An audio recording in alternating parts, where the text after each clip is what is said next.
নমস্কার সবাইকে। আইএফএফ নিউজের নতুন এপিসোডে সবাইকে স্বাগত। আমি সায়ন, আর আজকে আমাদের সাথে আলোচনা করতে হাজির হয়েছেন আমাদের সবার প্রিয় বাসুদেব মণ্ডল। আমার মনে হয় কোনো রকমের ইন্ট্রোডাকশন তার জন্য এনাফ না। উনি যেরকম ফুটবল খেলেছেন আর যেই পর্যায়ের ফুটবল খেলেছেন, এক সময় ভারতবর্ষের কোচ রুস্তম আকরামভ, যিনি এশিয়ান গেমসে গোল্ড জিতেছিলেন যার কোচিং এ উজবেকিস্তান, সেই কোচ পর্যন্ত বলে গেছিল বাসু আমাদের এই দেশের এমন একটি প্লেয়ার যার বিদেশে খেলা উচিত ছিল আইডিয়ালি।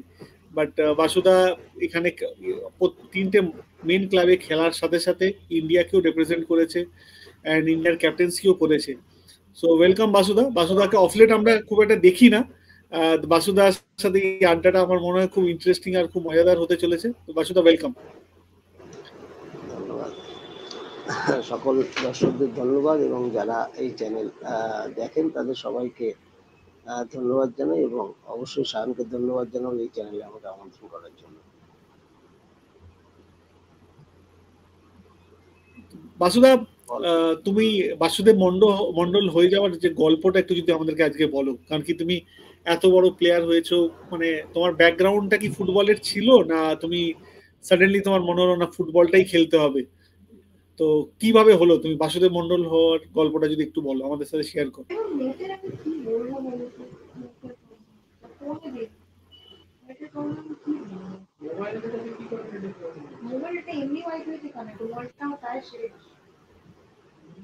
হ্যাঁ বাসু, বলো। আমার ফুটবল কেরিয়ার, সত্যি কথা বলতে আমি কখনোই ভাবিনি যে আমার ফুটবল জীবনটা এরকম ভাবে শুরু হবে। আমি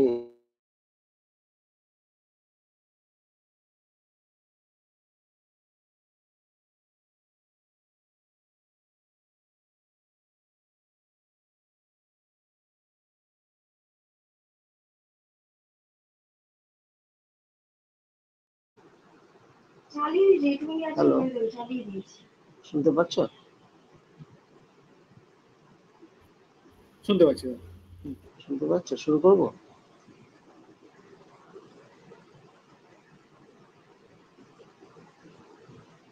শুনতে পাচ্ছো? আমার ফুটবল কেরিয়ার শুরু হয় আমি দাদা শুনতে টালিগঞ্জ পাচ্ছি, তুমি মুদিয়ালিতে। বলতে পারো, কোনো অসুবিধা নেই। আমি টালিগঞ্জ মুদিয়ালিতে আমার জন্ম।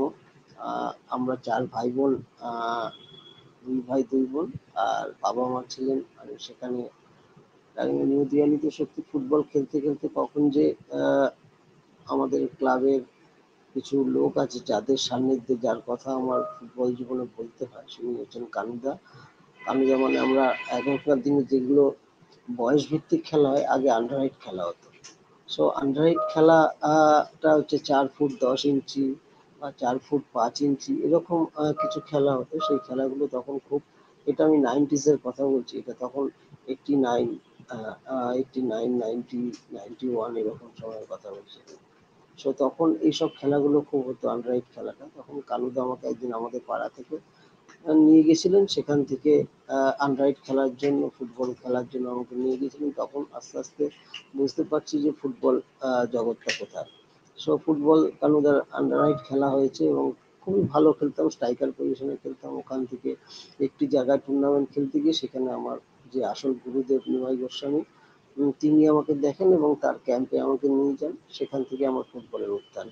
প্রথম কলকাতা ময়দানে আমাদের ওয়ারি ক্লাবে আমার প্রথম ট্রায়াল দেওয়া, এবং সেখানে প্রথম আমার ফার্স্ট ডিভিশন টিমে যাওয়া। এবং ওয়ারি ক্লাব থেকে আমি আন্ডার 16, আন্ডার 19 ন্যাশনাল করি। তারপরে ওখান থেকে টালিগঞ্জ হয়ে ইস্টবেঙ্গল ক্লাবে 95-এ আমি জয়েন করি।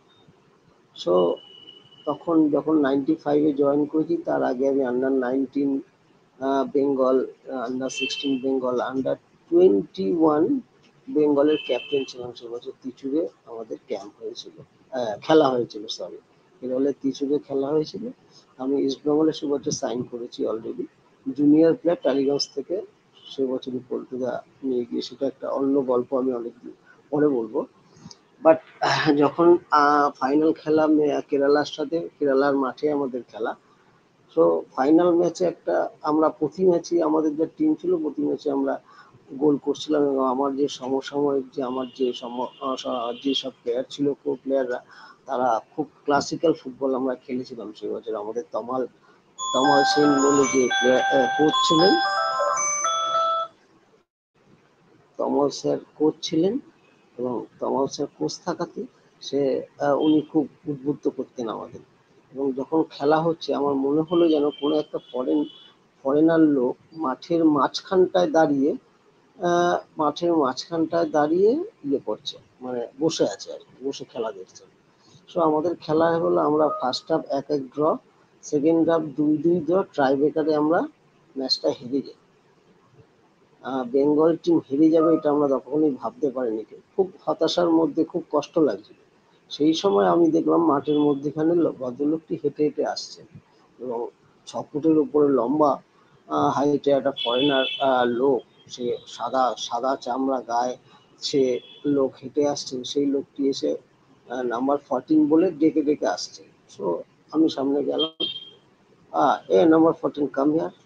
তখন আমাদের ম্যানেজার ছিল, মনে করতে পারছি না এই সময়, আমাদের ম্যানেজার ছিল, সেও আমাকে বললো বাসু তোকে ডাকছে। আমি তখন গেলাম, join the India team.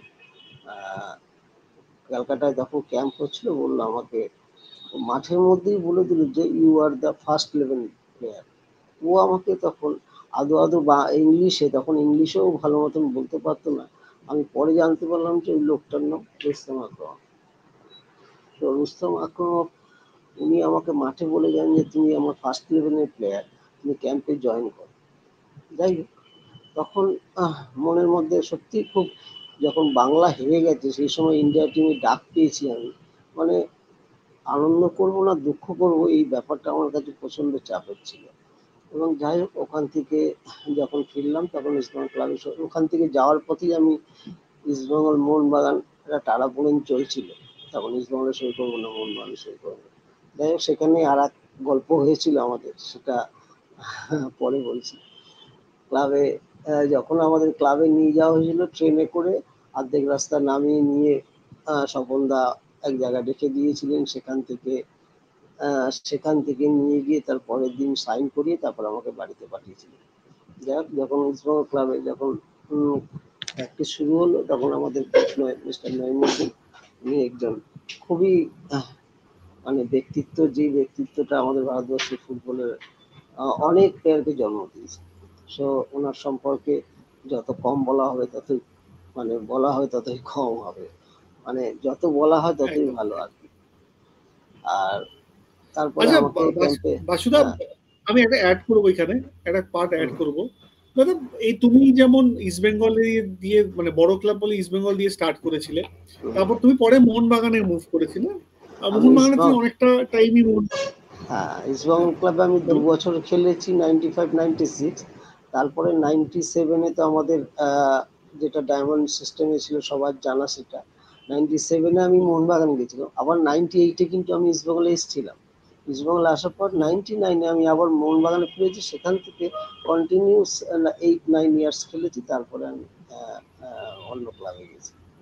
So একদম। আক্রমণভাবে ওই ইন্ডিয়া ক্যাম্পে আমার কাছে তখন প্রি অলিম্পিক ক্যাম্প চলছে। প্রি অলিম্পিক ক্যাম্পটা তখন আন্ডার 23 ছিল, আন্ডার 23 প্রি অলিম্পিক ছিল। অনেকগুলো ম্যাচ আমরা খেলতে পেরেছিলাম, এবং প্রথম দিন ক্যাম্পে গিয়ে আমার কাছে খুব একটা অদ্ভুত অনুভূতি হয়েছে, যে সেই ক্যাম্পে আমাদের সঞ্জয় মাঝি ছিল, আমি ছিলাম, অমিত দাস ছিল, আরো অনেক প্লেয়াররা ছিল।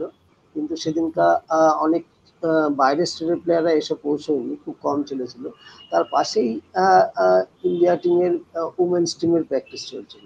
সো আক্রমণ হঠাৎ আমাদের বিকেলবেলা আমরা পৌঁছেছি প্র্যাকটিসের পিছনের মাঠে সাইটে, তো বললো যে মেয়েদের সাথে আমরা ম্যাচ খেলবো।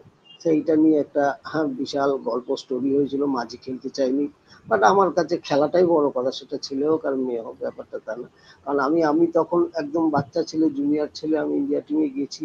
আক্রমণের সাথে দেখা করেছি, ওখানে আমাকে সাবিকদা অনেকটা হেল্প করেছিল, সাবির আলী আমাদের অ্যাসিস্ট্যান্ট করছিলেন, সাবিকদা অনেকটা হেল্প করেছিলেন। এবং তারপরে খেলতে বলেছে, আমি খেলেছি, দ্যাটস অল। তারপর থেকে আমাকে আর পেছন ফিরে ঘুরে তাকাতে হয়নি। ওই সেই প্রথম দিনের কথাটা আমার প্রতিটা স্টেপ আমার মনে আছে, যে আমি ওনার ঘরে গেছি, ওনার সাথে কথা বলেছি, কি কথা বলেছি সেটা আমি জানি আর উনিই জানেন, বাকিটা তো সবই তোমাদের সামনে পরিষ্কার। একদম একদম একদম। বাসুদা, তোমার আমি অন্য জায়গায় তোমার ব্যাপারে যখন আমি জেনেছি বা যেটুকু তোমার আগের ইন্টারভিউ দেখেছি, কারণ কি আমার দেখা ফার্স্ট বড় ম্যাচ ছিল হচ্ছে তোমাদের ওই ডায়মন্ড ম্যাচটা। ওটাই মনে হচ্ছে আমার দেখা ফার্স্ট বিগ ম্যাচ ছিল ওইটা, মাঠে গিয়ে। হ্যাঁ, তখন আমি খুব ছোট ছিলাম ওই ম্যাচটা দেখতে, 97-এ। আমার এইটুকু জানার খুব ইচ্ছা তোমার মুখ থেকে, সেই ম্যাচে দুজন খুব শুট ট্যাকটিশিয়ান, অমল দত্ত, পিকে ব্যানার্জি, দুজনের লড়াই ছিল। অমল দত্তর কথা, পিকে ব্যানার্জিকে নিয়ে আমরা অনেক স্টোরি শুনেছি, অনেক জায়গায় শুনেছি, বাট সামা অমল দত্ত, মানে উনি যেই লেভেলের কোচ ছিলেন, আমি ওনার অনেক স্টুডেন্টের সাথে পরে যখন আলাপ হয়েছে, কথা বলেছি, জানার চেষ্টা করেছি, অমল দত্ত কিভাবে আলাদা ছিল বাকি কোচদের থেকে, বাকি ইন্ডিয়ান কোচদের থেকে। এটা আমি সত্যি তোমার থেকে জানতে আলাদা। চাই, মানে তুমি ওনার সাথে সত- খেলেছো। হুম, সত্যিই আলাদা। কারণ আলাদা এটাই আমি বলি, আজকে অমলদা ছাড়া বাকি সব কোচরা হয়তো কোচিং করিয়েছে, প্রচুর সাকসেস পেয়েছে, তারা তাদের অবশ্যই তাদের কোয়ালিটি ছিল, সাকসেস পেয়েছে, তারা বড় প্লেয়ারদের নিয়ে সাকসেস হওয়ার চেষ্টা করেছে।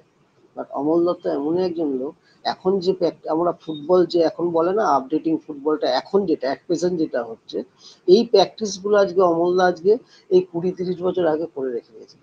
ওইগুলোই করাতেন, এখন যেগুলো হয় এখন এগুলোকেই মডিফাই করে কিছুটা এদিকে ওদিক করে প্র্যাকটিসগুলো হয়। বাট অমল দত্ত এমন একজন ব্যক্তিত্ব যে ফুটবলটাকে গুলে খেয়েছিল। তখনকার দিনে সে বিদেশে গিয়ে ফুটবলটা জানার ইচ্ছা, পড়াশোনা করার ইচ্ছা এবং বুঝে সেই যে ইমপ্লিমেন্ট করতো আমাদের মধ্যে, সেইটা তার বড় ভূমিকা ছিল যে কোন প্লেয়ারটা কি কোয়ালিটি সে বুঝে সেই জায়গাটা ইমপ্লিমেন্ট করতো। আজকে নাহলে বাসুদেব মন্ডল কোনোদিনই বাসুদেব মন্ডল তৈরি হতে পারতো না। আজকে আমাদের অমলদা কিছুই করতো না, জাস্ট প্র্যাকটিসের মধ্যে ভেরিয়েশন খালি ওই একই জিনিস। আমরা কিন্তু এখনো কোচিং করতে গিয়ে অমলদাকে খুব মিস করি, যে অমলদা যে প্র্যাকটিসগুলো আমাদের করাতো সেশন প্ল্যান বা যাই বলো, এবং যেই খেলাগুলো আমরা খেলতাম সেগুলো যে ফরমেশন, আজকে ডায়মন্ড ফরমেশনটা তো 4-2-3-1 অ্যাকচুয়ালি ফরমেশনটা, বা 3-5-1 এরকম ফরমেশন। সো যে অ্যাটাকে যখন যাব ফুললি অ্যাটাক করব, যখন ডিফেন্সে আসবো তখন আমরা ফুললি ডিফেন্স করবো, এটা হচ্ছে সারমর্ম, আর কিছু না। এখন সেটা বুঝতে পারছি, তখন যখন খেলেছি তখন তো আমরা বুঝিনি যে এটার মানেটা কি। আমাকে বলেছে তুই নিউট্রালি ফুটবল খেল, তোর যেখানে ইচ্ছা হবে সেখানে অ্যাটাকিংটা বেশি করবি, ডিফেন্সটা কম করবি, কারণ ডিফেন্সটা সামলানোর জন্য দেবজিদা সত্যতা আছে। তুই অ্যাটাকিং করবি, দিব্যেন্দুর সাথে আর চিমাকে তুই সাপোর্ট করে যাবি, বাকি ডান দিক দিয়ে আর বাঁ দিক দিয়ে খালেক আর অমিত তোকে সাপোর্ট করে যাবে। এইটা হচ্ছে ব্যাপার। সো অমলদা এমনই একটা লোক, ওনাকে আজকে আমাদের ভারতবর্ষ ফুটবলে ওনাকে ব্যবহার করতে পারেনি, এই জন্য ভারতবর্ষের ফুটবলের লোকরা খুব, মানে আমি বলবো খুব লস করেছে। আজকে ভারতবর্ষের ফুটবলে যদি অমলদাকে, আজকে ভারতবর্ষ ফুটবলে এখন যেটা সবচেয়ে বেশি দরকার, ইউথ ফুটবলটা, সেইটা অমলদাকে যদি ওই সময়টা দিত না, তাহলে ভারতবর্ষের ফুটবল আগামী 50 বছর না অনেক ভালো আরো ফল করতে পারে। আগামী 50 বছর আমি এটা গ্যারান্টি দিয়ে বলতে পারি। অমলদার সেই ক্যাপাসিটি ছিল যে জুনিয়রদের ডেভেলপমেন্ট করতে গেলে কতটুকু কার দরকার, কতটা কি প্র্যাকটিস করা দরকার, কতটা সেশন প্ল্যান করতে হবে, কতটা রিকভারি করতে হবে, এগুলো অমল দত্ত মতন কেউ জানে না। আজকে কার থেকে কতটা বের করে নিতে হবে আর কাকে কতটা দিতে হবে, সেটা অমল দত্ত ইজ এ, মানে অমল দত্ত আমার সারা ভারতবর্ষের যত কোচ আছে আমার কাছে Amal Dutta is a number 1। এছাড়া আমি সেকেন্ড অপশন কোনোদিন আমি পাইনি আর পাবো না আশা করি। আর বাসুদা, ডায়মন্ড ফরমেশন, তুমি হ্যাঁ বলো। ডায়মন্ড ফরমেশনের ব্যাপারটা, তোমরা ওই ওই সিজনটা আমার মনে আছে, তোমরা সব ম্যাচই প্রায় জিতেছিলে। 4-1 ম্যাচটা, ওটা একটা বাইচুং ভুটিয়া একটা ম্যাজিক করে দিয়েছিল ওই দিনকে। ওটা ওটা ডিফারেন্ট একটা ডে হয়ে গেছিল, যেখানে বাইচুং ভুটিয়া পুরো গেমটা চেঞ্জ করে দিয়েছিল। সেদিনকে কোথায় তোমরা ল্যাক করে গেছিলে, মানে এটা আমি বলতে, সেদিনকে সেদিনকে কি হয়েছিল? আজকে আমি আজকে আমি তোমার, হ্যাঁ, হ্যাঁ, বলো। তুমি অ্যাজ এ সাপোর্টার হিসাবেই বলতে পারো যে সেদিনকার কি হয়েছিল। সেদিনকার কিন্তু আমাদের কিচ্ছু হয়নি। ব্যাপারটা হচ্ছে যে ডায়মন্ড ফরমেশন এমন একটা ফরমেশন, যেই ফরমেশনের কিন্তু সব ফরমেশন আজ পৃথিবীতে যে যা ফরমেশন করে সবারই ফরমেশন দেখবি লুফলস থাকে একটা করে। সো সেই লুফলসটা আজকে প্রদীপদা হয়তো মেবি বাইচুংয়ের জন্য বের করতে পেরেছিল। বাট আমরা সেদিনকার যে ফুটবলটা খেলেছিলাম, যারা সাপোর্টার বা দর্শক যারা খেলা দেখেছে তারা কিন্তু আমরা যখন খেলা শেষ হয়েছে, যখন মাঠ থেকে বেরোচ্ছি, সবাই কিন্তু আমাদের কিন্তু করতালি দিয়ে, সেটা ইস্টবেঙ্গল সমর্থক হোক বা মোহনবাগান সমর্থক হতে পারে, আমরা 4 গোল পেয়েছিলাম, বাট সবাই কিন্তু আমাদের করতালির দ্বারা কিন্তু আমাদেরকে সম্বর্ধিত করেছিল সেদিনটা।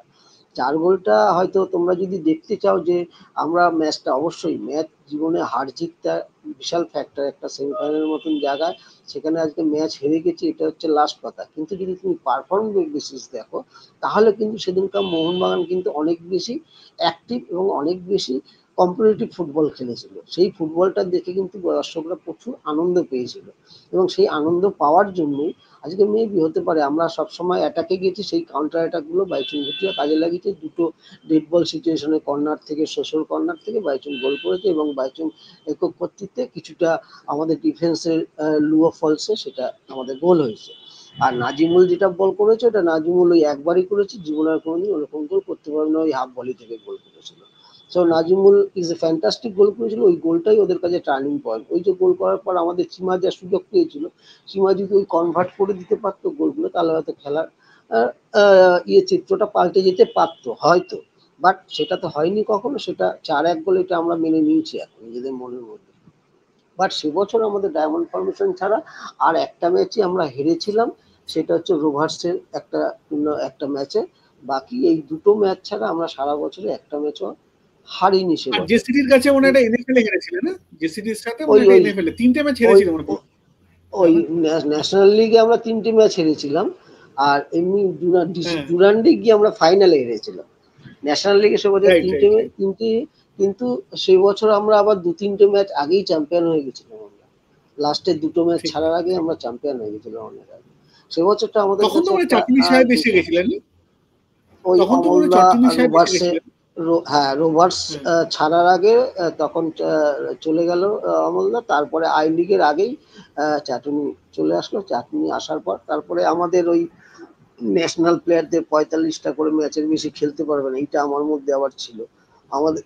ওই জন্য আমি সব ম্যাচ খেলতে পারিনি, আমাকে চাটুনি অনেক মানে বেটা বেটা করতো আমাকে, সৌমিত্রকে, যে কি করে খেলাবো একে, এতগুলো ম্যাচ এত কম সংখ্যক, তোমাকে ম্যাচ তোমাকে কি করে, ওই জন্য বেছে বেছে বেছে বেছে ম্যাচগুলো খেলাতে।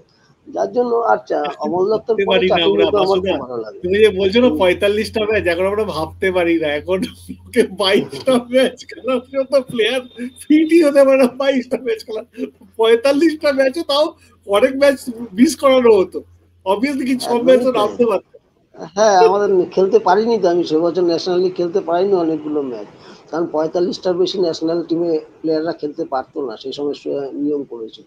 আর তারপরে এতগুলো টুর্নামেন্ট ছিল, তো টুর্নামেন্ট দেখো আজকে ডুরান্ড, বিসিএম, আইএফএসি, রোভার্স, তারপরে আমরা নাকজি গেছিলাম, এদিকে সিকিম গভর্নর গোল্ড কাপ খেলেছিলাম। তারপরে আমাদের ইয়েতে আসামে একটা খেলা হয় গুয়াহাটিতে, ওই খেলাটা খেলেছিলাম। সো অনেকগুলো খেলা আগে ছিল, এখন তো আই লিগ শুধু আইএসএল করে দিয়েছে, আই লিগ আইএসএল ব্যাস। আর যার যার স্টেট লিগটা হয়, বাকি তো আর কিছু খেলা নেই, সব বন্ধ হয়ে গেছে। কলকাতা লিগে তো খেলে না প্লেয়াররা এখন, যারা তো খেলে হ্যাঁ, কলকাতা লিগে তো। এখন তো তাদের রিজার্ভ টিমরা খেলে। আর আমাদের সবচেয়ে বড় কথা হচ্ছে এখনকার যারা খেলে, আমি এখনকার প্লেয়ারদের আমি ছোট করব না, বা কাউকে আমি ছোট করছি না, বাট ওই ইস্টবেঙ্গল মাঠে, মোহনবাগান মাঠে এই ভরা বর্ষার মধ্যে খেলা, তাহলে বুঝে নিতাম সাপোর্টারদের সাথে বড় খেলা, প্লেয়ার। সাপোর্টাররা একদম পাশে, একদমই তাই, ওই সাপোর্ট প্রেশারটা আমরা এলাম। খুব ক্লোজে। একদমই তাই। আমার এখনো মনে আছে ইস্টবেঙ্গল ক্লাবে আমি যখন 95-এ খেলছি, 96-এও নইন্দা ছিল, একটা ম্যাচ বোধহয় হাফ টাইম পর্যন্ত গোল হয়নি, ড্র চলছে। আমাদের তো হাফ টাইমের সময় আমরা কি করতাম, আমাদের তাঁবুর নিচে একটা ঘর করতো, ওই যেখান থেকে ড্রেসিং রুম যাওয়ার আগে বাঁদিকে একটা ঘর করে দিত, সেখানে গিয়ে আমরা হাফ টাইমের সময় রেস্ট নিয়ে তারপর আবার ভেতরে আসতাম, ড্রেসিং রুম পর্যন্ত যেতাম না। বাট ওই ড্রেসিং রুম পর্যন্ত যেতে আমাদের অন্তত 7 থেকে 10 মিনিট টাইম লেগেছে, সমানে ইট পড়ছে শুধু, থুতু আর ইট। হ্যাঁ, ইভিন নইমদার গায়েও দেখলাম থুতু পড়লো। এবং তার আমরা জানি যে আমাদের একটাই হচ্ছে উত্তর দেওয়ার জায়গা, সেটা হচ্ছে মাঠ। সো সেকেন্ড হাফে নেমে এসে নইমদা এমন কিছু কথা বলেছেন, যেটা আমরা মাঠে এসে তার ইয়েটা 4 গোল মারলাম তারপরে এসে সেই টিমটাকে। ব্যাপারটা এইখানেই, তখনকার মানসিকতাটা এরকমই ছিল, যে রাগ জ্বালা ছিল। এখনকার প্লেয়াররা সবকিছু আছে, ডেডিকেশনটা একটু মানে মানসিকতাটা যদি না বাড়ায় না তাহলে খুব প্রবলেম। বাট এখনকার আচ্ছা ফুটবল অনেক আচ্ছা, কিছু হার। বাসুদার সাপোর্টাররাও তো একটু পাল্টে গেছে এখন। আমি কেন পাল্টে কেন গেছে বলো তো বলছি, পাল্টে গেছে? আমি কেন বলছি, বলো। আমি একটা এক্সাম্পল দিচ্ছি তোমাকে। কারণ কি, হুম আমি ওই 4-1 ম্যাচটা মাঠে গিয়ে দেখেছিলাম, ঠিক আছে? 4-1 হুম তোমরা যেটা হুম মোহনবাগান হেরে গেছিল হুম হুম 4-1। হুম আর আমাদের বাড়িতে সবাই ইস্ট বেঙ্গল সাপোর্টার, আমিও ছোটবেলার থেকে ইস্ট বেঙ্গলকে সাপোর্টার করি। এখন আর এখানে আসার পর তো আর এখন অত কারণ সাপোর্টার থাকি না, তখন ইস্ট বেঙ্গল সাপোর্টার ছিল একটা টাইমে, কন্টিনিউয়াস ইস্ট বেঙ্গলকে সাপোর্ট করে গেছি। সো হুম ওই সময় আমি দেখতাম ওই হারের পর মোহনবাগানের অনেক হুম সাপোর্টাররা ছিল যারা ওই ম্যাচটাকে হারাটাকে হারা হিসেবে নিত। মানে তারা কিন্তু তারপর তোমাদের কাছে এসে বলতো না আমি সেলফি তুলবো। আমার মনে হয় না কেউ ওই ওরকম 4-1 হারার পর বলবে তোমার কাছে না, কোনো তারপরে অডিয়েন্স এসে বলবে। যতক্ষণ না আমরা ম্যাচ জিতছি, তারপরের ম্যাচগুলো ঠিক ততক্ষণ ঠিক পর্যন্ত গালাগাল তো চলতোই, আর সামনে হ্যাঁ আসতোই না। আমি না এটাও দেখেছি, আমি দেবজিৎ ঘোষ এবং আমি এক্সাম্পল দেবজিৎ ঘোষ এবং সত্যজিৎ চ্যাটার্জিকে আমি সামনে থেকে দেখেছি। ম্যাচ হারার পর ওদের দেখেছি আমি কিভাবে ছটফট করতে, যে পরের নেক্সট ম্যাচটা কি হবে। মানে আমার ঠিক বা অমিতের বা আদার্স যে প্লেয়ারদের, তাদের অতটা ইয়ে ছিল না, আমার অতটা ইয়ে লাগতো না যে হারা ম্যাচ জেতাটা আমি সেটাকে মনের মধ্যে নিয়ে নিতাম। বাট ওরা না ফুসতো, মানে ড্রেসিং রুমের মধ্যে নেক্সট খেলাটা কবে, ড্রেসিং রুমের মধ্যে খালি ঘুরতো, ইয়ার্কি ঠাট্টা বন্ধ তখন। একদম পুরো ড্রেসিং রুম মনে হতো যেন একটা, ওখানে যেন কোনো ইয়ে চলছে আর কি, যুদ্ধ চলছে একটা ভেতরে ভেতরে। সো ঠিক এই ম্যাচটা সেকেন্ড ম্যাচ, তার কারণ উদাহরণ হচ্ছে আমরা ওই 4 গোল খাওয়ার পর আমাদের ওই আসামেই একটা গুয়াহাটিতে কি একটা ম্যাচ খেলতে গেছিলাম আমরা। আমাদের ইন্ডিপেন্ডেন্স কাপ, এগেন্স্ট ছিল ইন্ডিপেন্ডেন্স কাপ খেলতে গেছে, ইন্ডিপেন্ডেন্স কাপ। একদমই তাই, সেই চার্চিল পড়েছিল, চার্চিলকে আমরা 6 গোল মেরেছিলাম। ওই রাগটা কি সরি, ওখানে পড়েছে। হ্যাঁ, ওই ঠিক রাগটা কি ওখানে পড়েছিল। যাই হোক, এটা হচ্ছে ঠিক মানসিকতা প্লেয়ারদের, মানে মানসিকতাটা ওই পর্যায়ে ছিল। আমি বলছি না যে এখনকার প্লেয়ারদের মানসিকতা তা নয়, কিন্তু ফুটবল তো এখন অনেক কিছু চেঞ্জেস এসছে। এখনকার ফুটবল অনেক শক্ত, অনেক শক্ত, অনেক হার্ড ওয়ার্ক করতে হয়।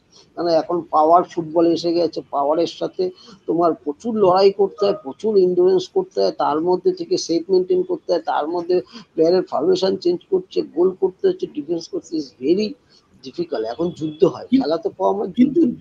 বাসুদা, আমার এখানে কোয়েশ্চেন আছে, এটা আমি কোয়েশ্চেনটা তোমাকে করবো। তুমি যে কথাটা বলছো, হ্যাঁ অবভিয়াসলি পাওয়ার বেড়েছে, ইন্ডিওরেন্স অনেক চেঞ্জ হয়ে গেছে, খেলার গতি অনেক পাল্টে গেছে, 100% এগ্রিড। আমি আমি এই আলোচনা করার আগে আমি মানে আমার সাথে স্টিভেন কনস্ট্যান্টাইন, যে ভারতবর্ষের আগে কোচ ছিলেন 2002 থেকে হুম 5, তারপর হুম 15 ওনার সাথে আমার হুম অনেক ফুটবল নিয়ে আলোচনা হতো। উনি যখন ইস্টবেঙ্গলের পরে কোচ হয়ে আসেন, ওনার সাথে অনেক আড্ডা বাড্ডা হতো। তো ওনাকে আমি জিজ্ঞেস করেছিলাম যে দুটোবার তো আপনি স্টিন্ট নিয়ে আসলেন, 2002 থেকে 2005, আর তারপর 2015 থেকে 19, কি চেঞ্জটা দেখলেন? তো উনি আমাকে ওনার মতো সোজা সাপটা যেরকম উনি উত্তর দেন, ইংরেজরা যেরকম হয়, মানে উনি আমাকে উত্তর দিয়েছিলেন যে সবই ভালো হয়েছে, কিন্তু খেলাটা যে প্লেয়ারদের যে কোয়ালিটিটা সেটা অনেকটা নেমে গেছে। তাই আমি বলছি কেন, এত ফাস্ট, এত বডি ফিট প্লেয়ারদের 90 মিনিট দৌড়চ্ছে সবাই, হ্যাঁ। তো বলছে সবার আগে তো খেলাটা দরকার, ট্যালেন্টেড পুলটা কত তোমাকে তো দেখতে হবে, যে ম্যাচের রং ঘুরিয়ে দিতে পারে, তোমার কাছে ওরকম প্লেয়ার আছে কোথায়? তো আমি বলছি যে, তখন আমি বলেছিলাম কেন এখন যে প্লেয়াররা তোমাদের মনে হয় ডিফারেন্স মেকার, ডিফারেন্স করতে পারছে? বলছে না, আই ডোন্ট থিঙ্ক সো। আর আজকে যখন ভারতবর্ষের ফুটবলের এই অবস্থা, আমার মনে হয় উনি ঠিক অ্যাজাম্পশনই করেছিলেন তখন, আমাকে উনি হুম। ওই কথাটা বলেছিলেন। কারণ দে আর কনস্ট্যান্টাইন ট্যালেন্টেড। যখন এসছিল, হ্যাঁ হ্যাঁ কনস্ট্যান্টাইন যখন এসছিল, তখন হুম, উনি যেসব প্লেয়ারদের সান্নিধ্য মানে ওনার কাছে ছিল, বাইচুং ভুটিয়া ছিল, জোপল আঞ্চেরি ছিল, আইএম বিজয়ন ছিল, রবার্ট আমাদের রেনেডি সিং, আমাদের কি বলবো, মিরিন্ডা ছিল, তারপরে অভিষেক যাদব, তারপরে মহেশ গাওলি, দীপক মন্ডল, দেবজিৎ ঘোষ। আমিও একটা টাইমে ছিলাম, যদিও হ্যাঁ আমি আমার ফুটবল ওর খুব পছন্দ, বাট তখন একটু হার্ড ওয়ার্ক করতে হবে। আমি বলে চলে এসেছি আমি যে আমার আপনার, কারণ আমি ও এসেছিল আমাকে খেলতে বলেছিল সাব গেমস। আমার সাব গেমস অলরেডি চ্যাম্পিয়ন হয়ে গেছি 2 বার, একবার সার্ক কাপ চ্যাম্পিয়ন হয়েছি, ওই জন্য আমার ইন্টারেস্ট খুব কম ছিল। কিন্তু ও আমাকে যেটা বলেছিল আমি সেগুলো এসে ওই অত প্র্যাকটিস ইয়ে করা আমার পক্ষে সম্ভব নয়। সো ও আমাকে একটা কথাই বললো যে মন্ডল, আমি চাইছি যে আমার এখানে হার্ড ওয়ার্ক করতে হবে। কিন্তু উনি যে ট্যালেন্টেড কথা বলছে, ট্যালেন্টেড প্লেয়ার কিন্তু উনি এসে পেয়েছেন।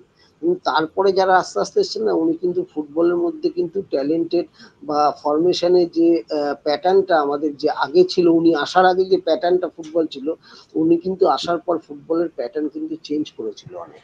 কারণ উনি ইংরেজদের ফুটবলটাকে কিন্তু আমাদের মধ্যে আনানোর চেষ্টা করেছিল। উনিও কিন্তু কিছুটা ক্ষতি করে গেছেন আমাদের ফুটবলটা। কারণ হচ্ছে আমাদের ফুটবল, টিকি টাকা ফুটবলে যদি স্প্যানিশ কোচ নিয়ে আসতো তাহলে কিন্তু অনেক বেশি লাভবান হতো। কেন বলছি, আমাদের ফুটবলের সাথে স্প্যানিশ ফুটবলের অনেকটা সামঞ্জস্য আছে এই কারণে, যেহেতু আমাদের ফুটবলের গড় হাইট কিন্তু খুব একটা বেশি ছিল না তখনকার দিনে। কিন্তু কোয়ালিটি অফ ফুটবল খুব ভালো ছিল। যার জন্য আমাদের ন্যাশনাল টিমের আমরা ফুটবল যখন খেলতাম কোয়ালিটি ওয়াইজ সবার দৃষ্টিনন্দন ফুটবলটা লাগতো। কিন্তু যখন কনস্ট্যান্টাইন আসলো তখন ওর সাথে পাওয়ার ফুটবলটা যোগ করাতে কি যে সবাই পাওয়ারের উপর জোর দিতে গিয়ে ইন্ডিভিজুয়ালিটা ভুলে গেল। যার জন্য অনেক সময় সাকসেস হয়েছে, অনেক সময় সাকসেস হয়নি। নাহলে সাব গেমসের মতন টুর্নামেন্টও কনস্ট্যান্টাইন ইজি জিততে পারতো, সেই খেলাও ফাইনালে হেরে এসছে নেপালে। যাই হোক, তবে ইন্ডিয়া টিমের এখন যে অ্যাট প্রেজেন্ট যে টিম আছে না, এই টিমটাকে একটুখানি যদি ধরে রাখা যায়, আমার মনে হয় এখন তো মোটামুটি দেখো, আজকে সুনীল ছেত্রী, গুরপ্রীত সিং, সাধু আর সন্দেশ জিঙ্গাল, এই তিনজন বাদ দিয়ে সবাই জুনিয়র ছিল। আজকে এই তিনজনকে বাদ দিয়ে দেওয়া উচিত, ইমিডিয়েট অবসর নিয়ে নেওয়া উচিত আমার মনে হয়। আর তিনজন, আর বাকি যারা আছে তারা তো সবাই জুনিয়র। এদেরকে যদি একটু সময় দেওয়া যায় তাহলে আমার মনে হয় আগামী দিনে হয়তো ভালো রেজাল্ট হবে ইন্ডিয়া টিমের। কারণ ইন্ডিয়া টিমের অল আর কোয়ালিটি অফ প্লেয়ার ভালো। এখন আমি আইএসএল খেলাটাকে তো আমি ফলো করি। আইএসএল এ বিভিন্ন টিমের আলাদা আলাদা করে ইন্ডিয়ান প্লেয়ারগুলোকে আমি নাম বলতে পারবো না, কিন্তু ইন্ডিয়ান ফুটবল কিন্তু আগামী দিনে একটু ভালো রেজাল্ট করবে আশা করছি। বাসুদা, সুনীলকে আবার নিয়ে আসাটা কি ঠিক ছিল, না তোমার মনে হয় রিটায়ারমেন্ট বোকামি? আজকে তুমি দেখো, সুনীল ছেত্রী আজকে গত 30 বছর ধরে ফুটবল খেলছে। তার থেকে ফুটবলের নতুন আর কিছু পাওয়ার ছিল কি? কিছু পাওয়ার ছিল না। আজকে যে কোচ আমাদের, সে গোয়ার কোচ বোধহয়, উনি কোচ কি করলো, আজকে নিজের পিঠ বাঁচানোর জন্য আজ সুনীলকে নিয়ে আসলো, যে একার কাঁধে কেন ভর দিয়ে দেবো। সুনীল সিনিয়র ছেলে, কিছু হলে সুনীলের উপর চলবে, আর যদি জিতে যায় তাহলে ওর পুরো ক্রেডিট। এটাই। আর সুনীলেরও আসা উচিত হয়নি। আজকে সুনীলেরও তো দেওয়ার কিছু ছিল না ইন্ডিয়া টিম। কেন আমি যাব? আমার নিজের, যখন আমি ফুটবলটা আমি খেলেছি আমার নিজের মতন করে, আমি আমার জায়গা মতন এসে বুঝতে পেরেছি আমাকে রিটায়ারমেন্ট করতে হবে, সো আমি করে দিয়েছি। সে যতই ডাকুক। আর আমি এক জায়গায় যখন ডিসিশন নিয়ে নিয়েছি, ডিসিশন থেকে আর সরে যাওয়ার জায়গা ছিল না। কেন আসলো এটা সমস্তটাই সুনীলের নিজস্ব ডিসিশন। কিন্তু তাও আমার এটা মনে হয়, যেহেতু সুনীলকে আমি প্রথম থেকে একদম দেখেছি, তো সুনীল প্লেয়ার হতে আমি দেখেছি সুনীলকে। বাট সুনীল আমার মনে হয় যেই পর্যায়ে ফুটবলটা খেলে ফেলেছে, আমার মনে হয় না সেই পর্যায়ে ফুটবলার ভারতবর্ষের কোনো ফুটবলার পারবে বলে আশা করা যায় না। কিন্তু সুনীলের এই ডিসিশনটা আমি মেনে নিতে পারিনি। সুনীলের তখন না যাওয়াটা উচিত ছিল। হয়তো ও ভেবেছিল যে ভারতবর্ষ ফুটবলকে ওর জন্য ওকে দরকার, বা ও হয়তো ভারতবর্ষ, ও গেলে হয়তো ভারতবর্ষের ফুটবলটা হয়তো ওই সময় ওই ম্যাচটা হয়তো জিতবে। বাট ওর ওর ওর ওর দিক দিয়ে হয়তো ঠিক ছিল। বাট আমার যদি ডিসিশন হয় তাহলে আমার মনে হয় না ওর ফিরে যাওয়াটা ঠিক হয়েছে। একদম একদম। আচ্ছা বাসুদা, তুমি জাতীয় দল নিয়ে অনেক আলোচনা করলে, আমাকে যদি তোমাকে যদি আমি জিজ্ঞেস করি, বেসিক্যালি পল্টু দাস এই ক্যারেক্টারটা, তার কি অবদান তোমাকে ইস্ট বেঙ্গলে আনার ক্ষেত্রে? তুমি যদি স্টোরিটা যেটা বলছিলে তখন একটু যদি সবাইকে বলো, আই থিঙ্ক খুব ইন্টারেস্টিং স্টোরি। আমার মনে হয় তোমার তোমার যে স্যালারি ভ্যালারি, সেটা আমার মনে হয় তোমাকে যে স্যালারিটা ওই সময় দেওয়া হয়েছিল সেটাও অনেকটাই হাই ছিল, আমি যতদূর জানি। মানে এখন আমরা 20 টাকার কথা বলি, কিন্তু সেই সময় হাই স্যালারিতে তুমি ইস্ট বেঙ্গলে যখন পরের বার জয়েন করলে, আমার মনে হয় সেবার মনে হয় ভালো, মানে got a very good salary. মানে বলো আমাদের যদি স্টোরিটা।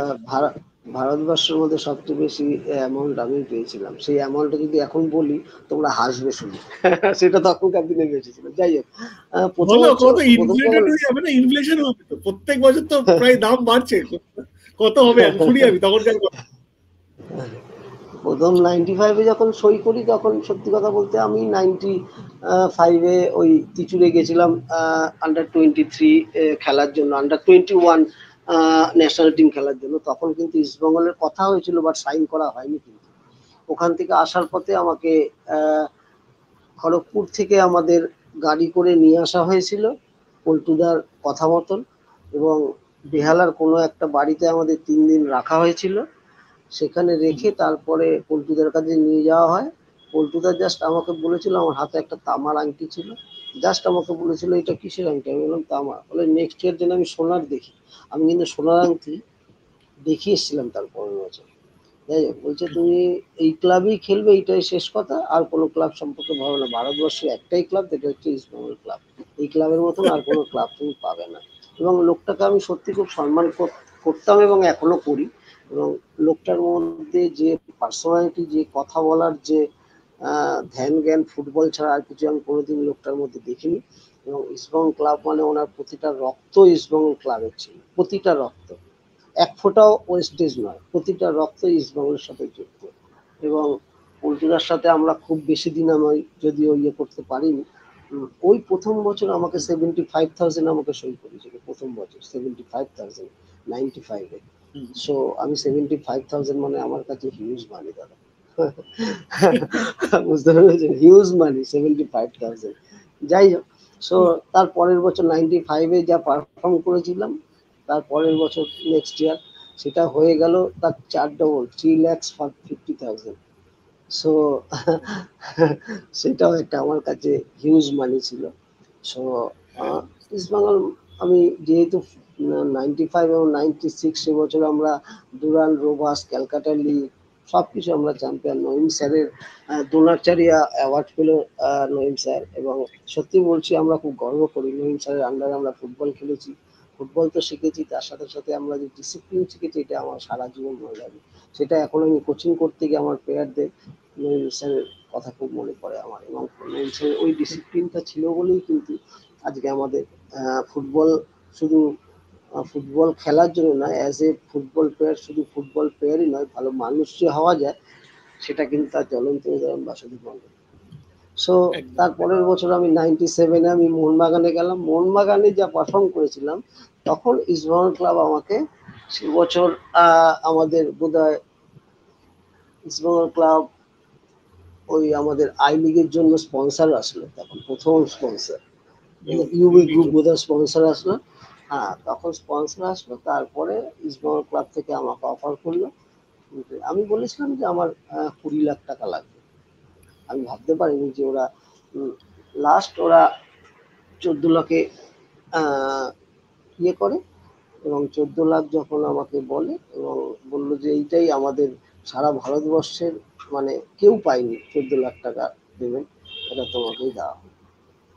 আমার শুনে একটু গর্বই হচ্ছিল যে ভারতবর্ষে আরো অনেক প্লেয়ার রয়েছে, অথচ আমি আজকে বাইচুং ভুটিয়ার মতন প্লেয়ার রয়েছে, আইএম ডিজের মতন প্লেয়ার রয়েছে, সেখানে বাসুদেব মন্ডল 14 লাখ। মানে আর একটা কথা বলি, অনেকে জানে না, আমি 95 থেকে 2007 পর্যন্ত ফুটবল খেলেছি। প্রতি বছর কিন্তু একটা ক্লাব আমাকে নক করে দিত, কিন্তু আমি আমার জীবনের আফসোস, এবং ওই লোকটারও খুব আফসোস যে আমি ওনার ক্লাবে খেলতে পারিনি। That is JCD team, JCD, যে সুখবিন্দার সিং। সত্যি তাই, ওনার মতন অসাধারণ লোক আমি কোনোদিন দেখিনি। আমার ইন্ডিয়া টিমে যখন আক্রমক ছিলেন, তো আমার ফুটবলের জীবনের টার্নিং পয়েন্ট বলতে পারো 95টা। কিন্তু তারপরে যা সময়ের সাথে সাথে যখন আমরা চলেছি ইন্ডিয়া টিমে, তখন ওই আক্রমক যাওয়ার পর তখন তো সুখী স্যার ছিলেন। সুখী স্যারের কাছে তখন আমরা, সত্যি বলছি, উনি আমাকে এমনই যে 99-এ আমার ছেলে তখন জন্ম নেয়, প্রথম আমাদের বাড়িতে প্রথম সন্তান ছেলে জন্ম নেয়। আমাকে ছেড়েছিল প্রিয়তার কথা শুনে যে তুমি বাড়িতে যাও, বাড়িতে ইয়ে করো, যখন ঠিক হবে হসপিটাল থেকে আনার পর তারপর তুমি চলে আসবে। আমি ক্যাম্পে যাইনি তখনও পর্যন্ত। আমি ঠিক ছেলেকে বাড়ি আনা হলো, বাড়ি আনার পর তারপরের দিন আমি লুধিয়ানা ক্যাম্প ছিল, লুধিয়ানা ক্যাম্প গেলাম। তারপরের দিন টিম ডিক্লেয়ার করলো, যতক্ষণ না আমি এসেছি ততক্ষণ টিম ডিক্লেয়ার করেনি। এতটাই ভালোবাসতে সুখবিন্দার সিং। না না, একদম খুব মজাদার লোক নাকি? আমি ওনার সাথে কথা বলেছি মাঝখানে, খুব মজা, মানে খুব খুব মানে ওনাকে বোঝা যায় না উনি এতদিন তারপর দেশের প্রসিদ্ধ। একদমই তাই, ওনার সাথে ভেতরে না মিশতে পারলে বুঝতে পারবে না যে সুখবিন্দর সিং কিরকম ধরনের পার্সন। মানে যেটা, যেহেতু আমরা ইন্ডিয়া ক্যাম্পে থাকতাম, দিনের পর দিন ওনার কাছে থেকেছি। আমি, বাইচুং, বিজয়, লাঞ্চের সব সুখী স্যারের সাথে আমরা গল্প করতাম ঘরে বসে, নানান ব্যাপারে গল্প। তখন সিনিয়র হয়ে গেছে ইন্ডিয়া টিমে, তখন আমাদের সাথে গল্প করতো, জুনিয়র প্লেয়ারদের তখন ইয়ে করতো, আমাদের সাথে গল্প করতো। এবং ও আমাকে প্রতি বছর একবার করে নক করতো, বাসু একবার প্লিজ আমার ক্লাব में खेल जा।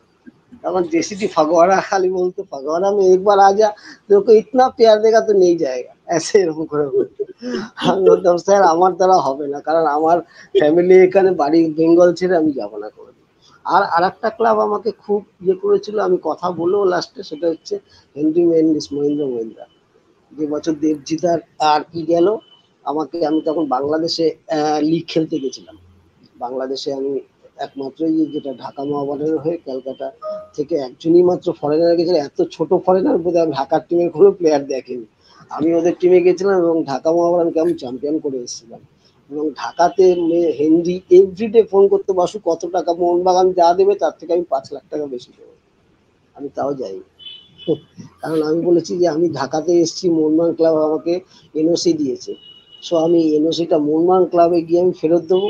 তারপরে যদি মনে হয় যে মোহনবাগান ক্লাব আমাকে সেই সম্মানটা দিচ্ছে না, তারপরে আমি অন্য ক্লাব ভাববো, সেটা মহেন্দ্র মহিন্দ্রা হতে পারে বা জেসিটিও হতে পারে। ও আমার জন্য টাকা নিয়ে বসেছিল। যাই হোক, এগুলো গল্প সব। না না একদম, না না একদম দারুণ দারুণ। আচ্ছা বাসুদা, এখন কি সামহাও পল্টু দাদের মতো ক্যারেক্টাররা কি মাঠে খুব মিসিং? মানে পল্টু দাসের মতো ক্যারেক্টাররা যারা মাঠের মধ্যে, মানে এটা আমি অনেক, আমার চেয়ে যারা সিনিয়র যারা আছে বয়সে বড়, তারা খুব বলে যে এখন আর আগের মতো সেই ব্যাপারটা নেই, এখন অনেকটাই কর্পোরেটের ধাঁচে এসে গেছে লোকেরাও। তুমি আমার আমার তুমি কোশ্চেন করলে তুমি উত্তরটা দিয়ে দিলে। এখন তো ওই কর্পোরেট এসে গেছে না, এখন সব বিজনেস মাইন্ডেড। কি এখন বিনা পয়সায় টাইম ওয়েস্ট করে? পল্টুদার মতন লোক আজকে, বিরুদার মতন লোক এই মোহনবাগান ক্লাবে, আজকে মহাবাডান ক্লাবে কামারদার মতন লোক আমি দেখেছি। ওখানে ওমরদার মতন লোক, যারা বিনা স্বার্থে নিজের পয়সা খরচা করে, টুটু বসু, অনিল মিত্র মতন লোককে আমরা দেখেছি। আজকে জীবন পল্টুদার নাম এমনি আসে না, তারা বিনা নিজের পয়সা খরচা করে তারা ক্লাব চালাবে। এটাই ডিফারেন্স এখনকার সাথে তখনকার, আর কিছু না। আর যতক্ষণ না ক্লাবের ফুটবলটা, মোহনবাগান ইস্টবেঙ্গল ক্লাবের ফুটবলটা যতক্ষণ না আবার ময়দানে ফিরে আসবে, ততক্ষণ কিন্তু ফুটবলের চাহিদা এই খুব খারাপ অবস্থায় যাবে। কারণ দর্শকদের বাদ ছাড়িয়ে যাচ্ছে। কারণ আজকে বাইরে বাইরে খেলা দিচ্ছে, সেই খেলাগুলো আজকে কটা লোক দেখতে পাচ্ছে। তারপরে এই যে একটা অ্যাপের দ্বারা খেলা দেখতে হবে, কটা লোক ডাউনলোড করে অ্যাপের দ্বারা খেলা দেখে। আগে ক্যালকাটা লিগ সবাই, আজকে অফিস কাচারি বলো, আগে সবাই ঝাঁপাতো মাঠটায় একটা ডে টিকিট দেওয়ার জন্য, একটা স্লিপ দেওয়ার জন্য, যে মাঠে গিয়ে খেলা দেখবে। সেই উচ্ছ্বাসটা, সেই মানে ইমোশনটা মানুষের মন থেকে চলে গেছে আস্তে আস্তে। যার জন্যই আজকে তারপরে আরো যেটা আমি তোমাকে বলছিলাম, কোয়ালিটি কার জন্য খেলা দেখতে হবে বলো তো? আজকে বাইচুং ভুটিয়ার খেলা দেখতে যেত, আজকে বাসুদেব মন্ডলের খেলা দেখতে যেত মানুষের, কার জন্য যাবে? যাই না।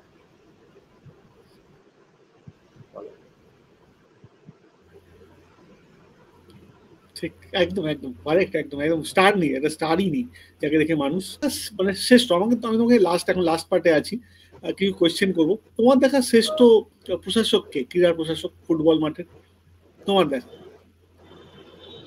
পল্টু দাস। সবচেয়ে পল্টু দাস, পল্টু দাসকে তুমি সবচেয়ে এগিয়ে রাখছো সব ক্রীড়া প্রশাসকদের মধ্যে। ওকে, আচ্ছা বাসুদা, তোমার দেখা সেরা, এই কোয়েশ্চেনটা আমি করার হয়ে করছি, কারণ আনসারটা আমি জানি। তোমার দেখা সেরা ভারতীয় কোচ কে? অবশ্যই অমল দত্ত। ওকে ওকে ওকে ওকে। তোমার দেখা সেরা ভারতীয় প্লেয়ার?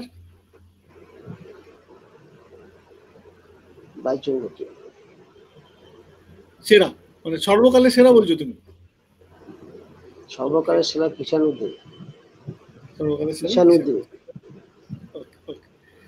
আর তোমার দেখা, তোমাকে যদি জিজ্ঞেস করা হয়, তোমার একটা একটা কোয়েশ্চেন খুব ইন্টারেস্টিং, এটা আমাকে একজন, আমি রাশিয়ার বিশ্বকাপ আমার মনে আছে, আমার এক দাদা গেছিলেন, উনি কভার করেন, আমি তার নাম নিচ্ছি না, তুমি চেনো তাকে, কভার করতে গেছিলেন, তো ওনার সাথে রুস্তাম আকরামোভের দেখা হয়েছিল, যিনি হচ্ছেন আমাদের জাতীয় দলের কোচ ছিলেন। তো তো উনি প্রথম কথা কি বলেছিলেন জানো বাসুদা? প্রথম কথা, দ্য ফার্স্ট থিং, রুস্তম আকরম জিজ্ঞেস করছে নেলসন ম্যান্ডেলা কেমন আছে, ম্যান্ডেলা, হাউ ইজ ম্যান্ডেলা? তো এই ম্যান্ডেলার নামটা কোথা থেকে এসেছিল? এটা কিন্তু আমি জানি, হ্যাঁ, এটা কিন্তু অনেকেই জানে না, বাট আমি এই ম্যান্ডেলার নামটা কোথা থেকে এসেছিল, কিভাবে এসেছিল, তো বল একটু এই গল্পটা। ব্যাপারটা কিছুই না, ব্যাপারটা হচ্ছে দেখো, আজকে উনি আমাকে প্রথম থেকে, আমি জানতাম না যে রাশিয়ান ফুটবলাররা বা রাশিয়ান কোচেসরা টেকনিক বা ইন্ডিভিজুয়ালিটি এতটাই ভালোবাসে। মানে উনি আমার ফুটবলে এতটাই মুগ্ধ ছিল যে আমি কিছু বাজে কাজ করতে পারি এটা উনি বিশ্বাসই করতেন না। মানে যখন ইন্ডিয়া টিমে খেলা হতো, খেলা হলে আমাদের ফরমেশনে সবাইকে বলতো যে বলটা কেড়ে give to the Mandela, Mandela pass করবে মানে গোল হবে, এটা ওনার বিশ্বাস ছিল। ইভিন কোনো একদিন ঘটনা ঘটেছিল আমাদের ব্যাঙ্গালোর ক্যাম্পে, আমাদের প্রতিদিন কি হতো, আমাদের স্টেশন মানে করা থাকতো, 20টার মতন স্টেশন করা ছিল, এক একটা এক্সারসাইজ। তা আমাদের ম্যাটগুলো ভেতরে বক্সিং রিং এর থেকে নিয়ে আসা হতো। সামাও আমরা সবাই নিয়ে এসেছি, বাইচুং নিয়ে আসিনি। তো আমি বলেছি যে আমি বাইচুংয়ের সাথে, ও তখন কোচ আসেনি, কোচ যে দূর থেকে দেখছে খেয়াল করেনি। বাইচুং আমাকে, আমি বাইচুংকে জাস্ট বলছি, বাইচুং সবাই তো নিয়ে এসছে, তুই নিয়ে আসিসনি কেন? ও আমাকে পাঠ করে একটা, মানে জানি না কি কারণে, ওর মাইন্ড বোধহয় তখন খারাপ ছিল কোনো ব্যাপারে। হ্যাঁ বাসু, তুই ऐसा क्यों बोल रहा है, जलता है तू मेरे से। আমি পাঠ করে ওকে বলতে গেছি যে কি বলছিস ভাই, চুকি কালটনও ছিল, কি বলছিস তুই এগুলো, আমরা সবাই ম্যাট নিয়েছি, তুই না নিয়ে, সবাই প্লেয়ার এখানে তো সবার। আক্রমণ ওখান থেকে ভাবছে আমার আর বাইচুকের মতন প্রচন্ড কথা কাটাকাটি হচ্ছে, আমাকে যখন সব হয়ে গেছে চলে গেছে, আক্রমণ এসে আমাকে কি খেপে গেছে, কেন তুমি ওর গায়ে হাত দৌড়ি, ও তোমার এরকম কথা বলছিল, মানে এতটা ভালোবাসতো ও আমাকে। আর ও যেহেতু আমার এই মন্ডল নামটাকে উচ্চারণ করতে পারতো না, ওইটাকে ম্যান্ডেলা ম্যান্ডেলা বলতো, আর কিচ্ছু না, দ্যাটস অল। এতটাই। এটা কিন্তু এবং ও রাশিয়ার বিষয় হবে। আমাকে কিন্তু প্রথমে দাদা আমাকে ফোন হুম, করে বলে প্রথম কথা কি হুম, জিজ্ঞেস করলে জানিস? আমি বললাম কি কথা জিজ্ঞেস করলো? হুম, অবভিয়াসলি ইন্ডিয়া কেমন খেলছে, মানে ওয়ার্ল্ড কাপে কিরকম খেলা হচ্ছে, বলছে ওই প্রথম কথা ওইসব জিজ্ঞেস করেনি, প্রথম কথা জিজ্ঞেস হাউ ইজ ম্যান্ডেলা, প্রথম কথা, প্রথম কথা, দ্যাট ওয়াজ ইজ প্রথম কথা।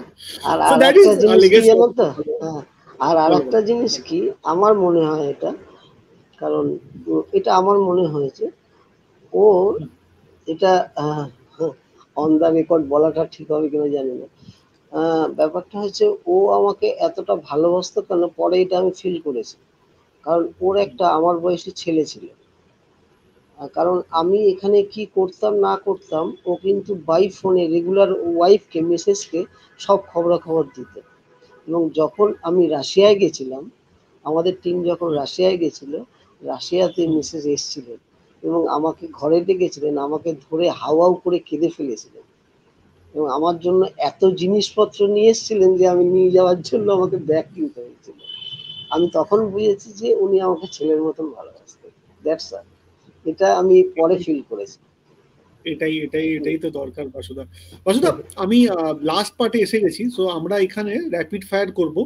5টা কোশ্চেন আমি তোমাকে দেবো, দুটো অপশন হুম, দেবো, দুটোর মধ্যে যে হুম, কোনো একটাকে চুজ করতে হবে, ঠিক আছে? Hmm, so hmm, let's make it interesting. 5টা কোশ্চেন, দুটো অপশন, একটাকে চুজ করতে হবে, ঠিক আছে? হুম, এইটা এটা বললে চলবে না যে দুটোই, এটা হতে চলবে না, এই যে দুটোর মধ্যে যে কোনো হুম, একটাকে চুজ করতে হবে, ঠিক আছে? চেষ্টা করবো। স্টার্ট করি, হুম, স্টার্ট করি, ঠিক আছে।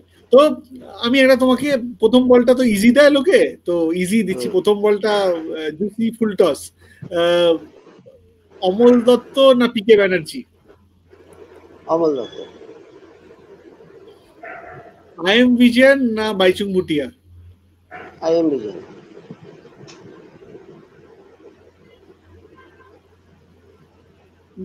দেবব্রত সরকার না দেবাশিস দত্ত?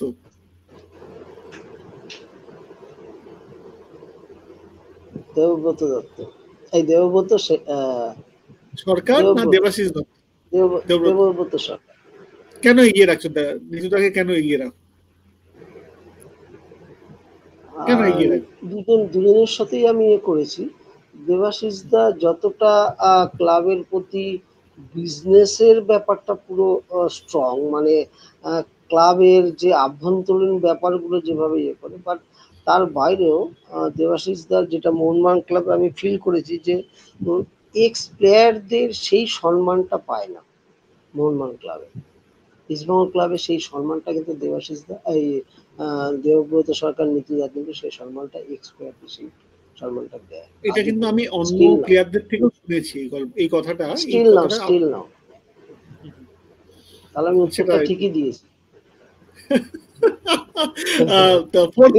কিন্তু আমি তোমাকে এটাও বলছি, আমি কিন্তু দুটো ক্লাবে আমি যাই না, কিন্তু আমি ফিল করেছি এটা সামহাউ।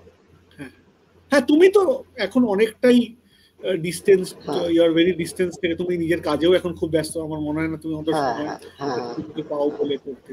তো তোমাকে ফোর্থ কোয়েশ্চেনটা তোমার জন্য, এটাও খুব ইজি কোয়েশ্চেনই বলবো, বেশি টাফ না, হালকা কোয়েশ্চেন। উত্তম কুমার না সৌমিত্র চ্যাটার্জি, কাকে তুমি এগিয়ে রাখবে? এটা আমি অন্য খেলার বাইরের কোয়েশ্চেন করলাম একটা। অবশ্যই উত্তম কুমার, ওকে, অবশ্যই উত্তম কুমার। বা তুমি আমাদের ট্র্যাডিশনটা কিছুটা ধরে রেখেছো, কারণ কি আমাদের এত গেস্ট এসেছে, আমাদের একমাত্র লাস্ট যে গেস্ট ছিলেন উনি সৌমিত্র চ্যাটার্জি বলেছিলেন। হ্যাঁ, একমাত্র উনি বলেছিলেন। আমি বলেছি প্রাঞ্জলদা এসেছিলেন আগের দিন, তো প্রাঞ্জলদা বলেছেন সৌমিত্র।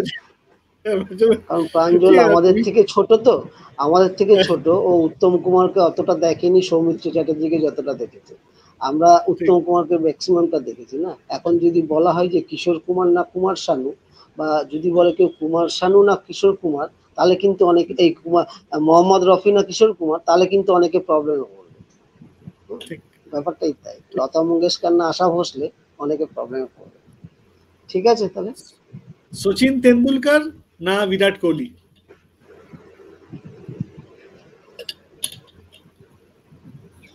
সচিন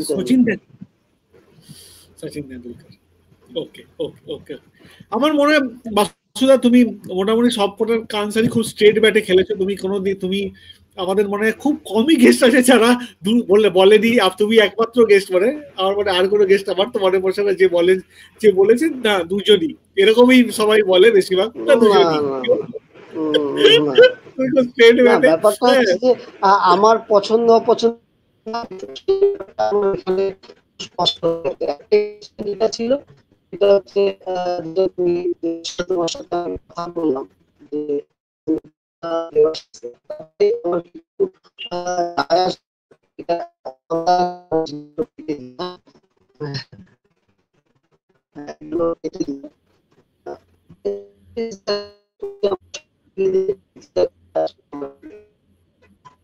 বাসুদা একটুখানি তোমার কথাটা ব্রেক করছে, মনে হয় একটু ব্রেক করছে কথাটা